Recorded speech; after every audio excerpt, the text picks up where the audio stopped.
नमस्कार, आप देख रहे हैं चुनाव आज तक और मैं हूं पीयूष मिश्रा। 2024 लोकसभा चुनाव को लेकर अलग अलग राजनीतिक दलों ने अपनी अपनी तैयारियां शुरू कर दी है।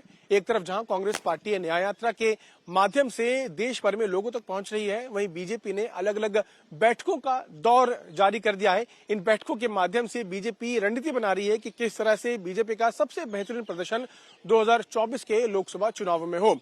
अगर सूत्रों की माने तो बीजेपी ने अपने कार्यकर्ताओं को इस बार लोकसभा चुनावों में 400 पार का टारगेट दिया है। हालांकि हाल ही में हुई बैठकों में यह भी कहा गया कि बीजेपी को इस बार लोकसभा चुनाव में ऐसा रिकॉर्ड मार्जिन सेट करना है कि आगे आने वाले समय में बीजेपी ही खुद अपने रिकॉर्ड को ना तोड़ पाए। इसीलिए अलग अलग तरह की बैठकें जो है वो बीजेपी के शीर्ष नेतृत्व कर रहे हैं। अगर लोकसभा चुनाव की बात करें तो 3 से 4 ऐसे राज्य हैं जो बहुत महत्वपूर्ण हो जाते हैं: उत्तर प्रदेश, महाराष्ट्र, बिहार और पश्चिम बंगाल, क्योंकि ये वो राज्य हैं जहां पर सबसे ज्यादा लोकसभा सीट है। सूत्रों की माने तो बीजेपी के लिए पश्चिम बंगाल सबसे ज्यादा इंपॉर्टेंट सीट है, सबसे ज्यादा महत्वपूर्ण सीट इसलिए है क्योंकि बीजेपी के नेताओं को ऐसा लगता है कि इस बार पश्चिम बंगाल में सबसे ज्यादा बेहतर प्रदर्शन बीजेपी उसी राज्य में कर सकती है। 2014 में धीरे से बीजेपी ने बंगाल में एंट्री की थी और उसके बाद से अपने पांव जो है लगातार पसार रही है। 2014 में जो है प्रदर्शन बहुत बेहतरीन रहा, 17% वोट जो है बीजेपी को मिला। उसके बाद 2019 में 2 सीटों से बढ़कर बीजेपी 18 सीटों तक आ गई। और अगर नेताओं की बात करें, बीजेपी के नेताओं की बात करें, तो उनका यह मानना है कि प्रधानमंत्री की लगातार हो रही रैली की मदद से वहां पर 18 सीटें बीजेपी को मिली। प्रधानमंत्री ने 2019 के लोकसभा चुनाव में 17 रैलियां की थी, जिससे फायदा जो है पार्टी को काफी हुआ। अब ये कयास लगाए जा रहे हैं, कुछ रिपोर्ट्स की अगर बात करें उनकी माने तो गृह मंत्री अमित शाह पश्चिम बंगाल के उत्तरी पश्चिम से किसी एक सीट से लोकसभा चुनाव लड़ सकते हैं। अगर ऐसा होता है तो बीजेपी को बहुत फायदा होगा। सबसे पहला फायदा ये कि वहां पर जो वोटर है उनमें एक मैसेज जाएगा, साथ ही साथ जो कार्यकर्ता हैं उनमें जोश जरूर भरा रहेगा और जिस तरह की उम्मीद बीजेपी लगा रही है कि सबसे बेहतर प्रदर्शन बंगाल से होगा, उसका फायदा जरूर पार्टी को मिलेगा। अगर हम इस रणनीति की बात करें तो बीजेपी ने पश्चिम बंगाल में 35 से ज्यादा सीटें लाने का टारगेट कार्यकर्ताओं को दिया है। हाल ही में हुए जो 3 विधानसभा के चुनाव थे उसके बाद जो सबसे बड़ी रैली बीजेपी की हुई वो पश्चिम बंगाल में ही हुई थी। कोलकाता में गृह मंत्री अमित शाह पहुंचे थे, जहां पर जाकर उन्होंने एक बड़ी रैली को संबोधित किया था और उसके बाद से ही कार्यकर्ताओं में एक जोश, एक जुनून सा है।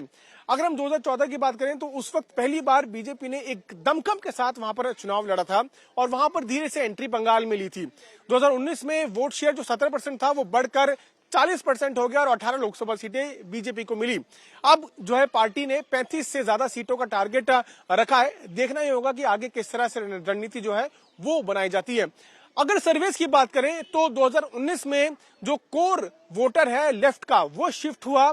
जो पहले लेफ्ट को वोट किया करता था या कुछ लोग जो ममता बनर्जी को लोकसभा चुनाव में वोट किया करते थे, वो कोर हिंदू वोटर जो है वो धीरे धीरे बीजेपी की तरफ शिफ्ट हुआ, जिससे फायदा जो है भारतीय जनता पार्टी को हुआ। और अभी भी बीजेपी ये मानती है कि जो हिंदू वोटर है वो एक बड़ी संख्या में पार्टी को जो है वोट कर सकता है। अब इसीलिए अलग अलग तरह की रणनीतियां जो है वो बनाई जा रही है।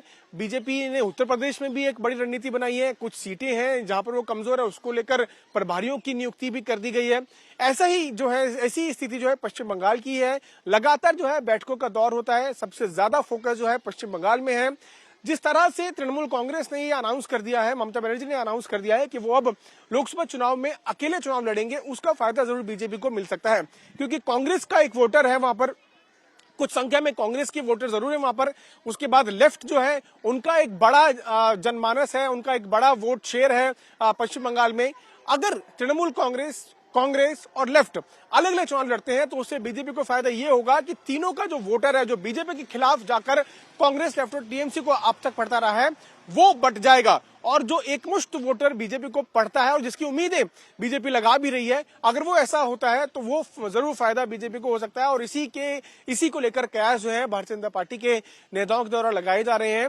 अलग अलग तरह की बैठकों का दौर जरूर जारी है। हाल ही में बीजेपी के राष्ट्रीय अध्यक्ष जेपी नड्डा ने वहां के चुनावी प्रभारियों की नियुक्ति भी की थी, जिसमें जो सोशल मीडिया हेड है अमित मालवीय को जो है इंचार्ज बनाया गया है। मंगल पांडे वहां पर इंचार्ज हैं जो बिहार से आते हैं। तो जो बड़े चेहरे हैं और जिन्होंने आज तक बेहतर प्रदर्शन, बीजेपी के बेहतर प्रदर्शन में पार्टी की मदद भी की है, उनको जरूर जो है जिम्मेदारियां दी गई है।